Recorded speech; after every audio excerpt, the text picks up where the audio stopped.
General Macapas, one, when you talk about this Mary Ann Maslog, alias Jessica, kung tawagin mo siya ma'am, 2 beses kaagad eh. First sentence mo pa lang, ma'am, ma'am.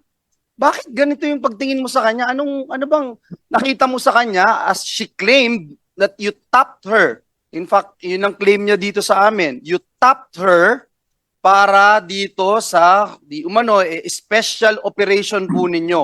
Ano yung nakita nyo sa kanya? Bakit gano'n na lang yung pagtingin nyo sa kanya? I'm sorry, Your Honor, but sir, ganun po talaga ako sir, kahit po mangingisda yan, kahit po, basta, ma'am. Okay, basta babae po, nagmamam po ako. kahit balasubas, tatawagin mo ma'am. Okay, pero ito na lang ang tatanong ko kasi mas, sumingit lang ako dito eh.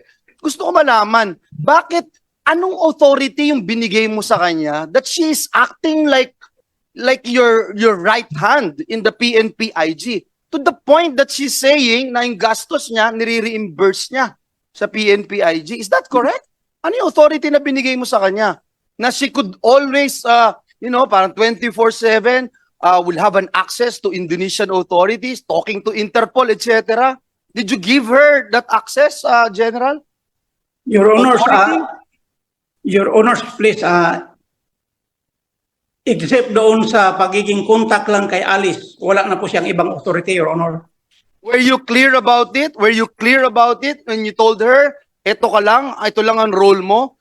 Because, alam mo, tatamaan ka rito, General, kung binigyan mo ng blanket authority, itong hindi natin makilala kung sino talaga.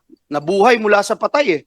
If I may interject, Senator Joel, General, sinabi pa ni Ms. Maslog, yung ticket daw niya papuntang Indonesia, ni-reimburse daw ng PNP-IG.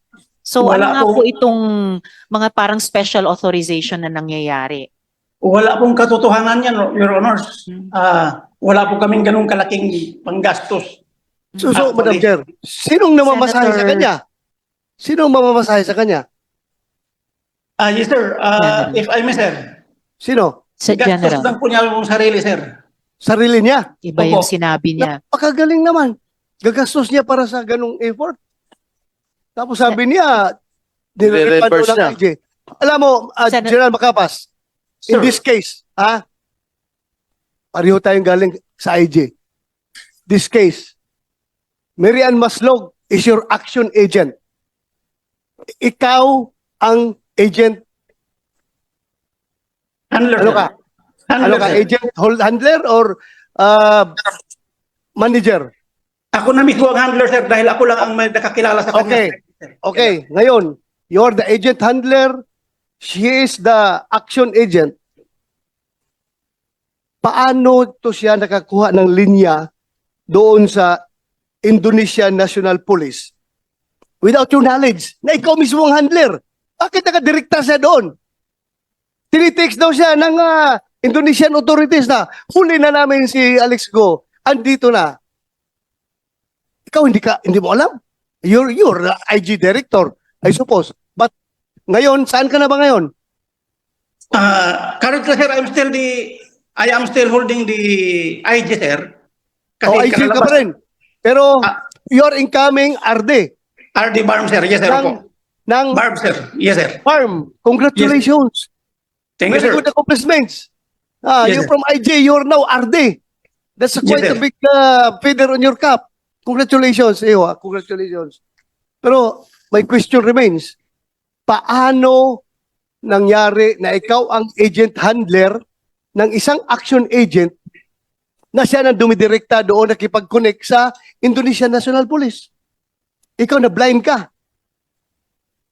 I have no idea, sir, actually. Kasi pumutok yung balita, sir, na nahuli si Alice Guo 7 o'clock in the morning sa TV natin.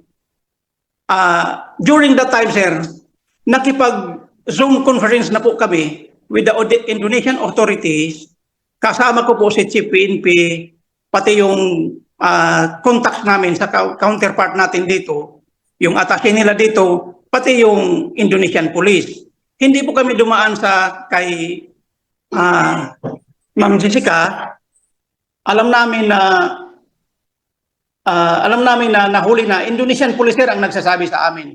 Ngayon yung si Ma'am Jessica, Di ba, sandali. Di Yes, ba, during the previous hearing, kinongratulate pa kita, pinagmayabang pa kita sa committee Yes, na sir. yung IG nagtatrabaho yan kahit na walang intelligence fund. Di Yes, ba? sir.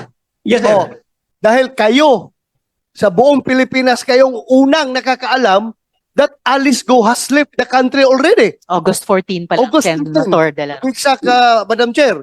Yes, sir. Di ba?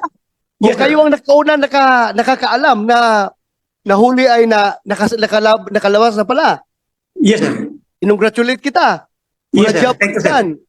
O ngayon, itong agent mo, hindi mo na na-handle ng properly. So, there is an agent mishandling in this case. Bakit siya nakakadirekta doon sa Indonesia National Police? Or, meron kang alam na mas mabigat na trabaho na ibinigay dito kay Miriam Maslog, kaya wala kang control sa kanya because somebody above you is controlling Miriam Maslog. I have an information.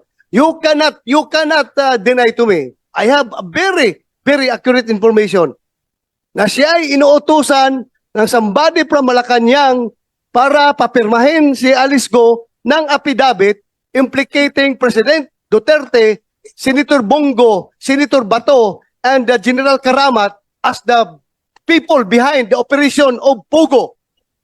I have a very, very A1 information.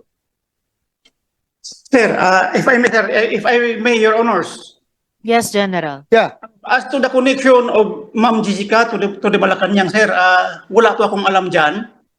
Kasi ang pinag-usapan lang talaga namin, sir, ay yung whereabouts lang ni Alice.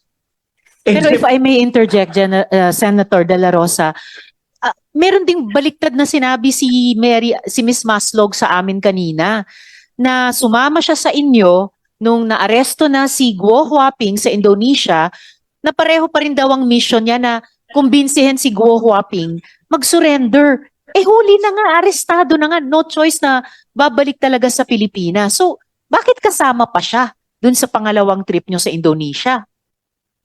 Your Honors, please, the second time na kinuha namin si Alice, right after nung nalaman, yung pumutok sa media na aresto na si Alice, Doktora Jessica called me up. Ang sabi niya, pupuntahan niya si Alice.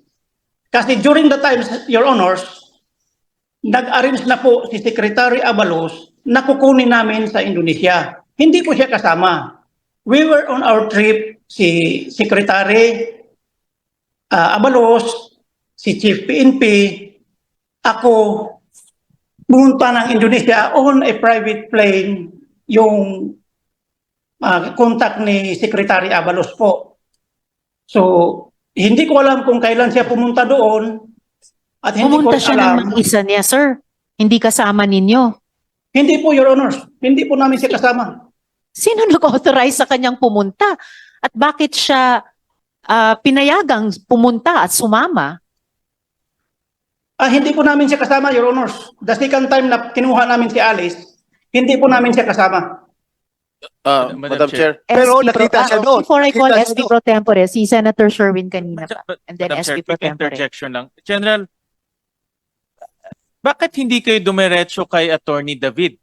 Oh. Halos araw-araw nasa TV siya. Kung kami nga nakakadiretso kay Attorney David pag iinimbitahan namin dito, bakit hindi pa kayo dumiretso doon at nakinig pa kayo sa isang pugante? Your Honors, ganito po. Wala po kasi akong personal talaga na kontak kay Attorney David. Sa laki ho ng PNP, Intelligence Group, hindi ba ho niyo pwedeng diretsang i-access na lang po si Attorney David? Pangalawa, Intelligence Group po kayo. Ang kausap niyo ho, pugante ho to. Nagnakaw ng 24 million. Nagpanggap na patay at tumakbo sa Amerika. At ngayon, ginagamit niyo siya. Kriminal ho to. Bakit hindi niyo na-detect as Intelligence Group?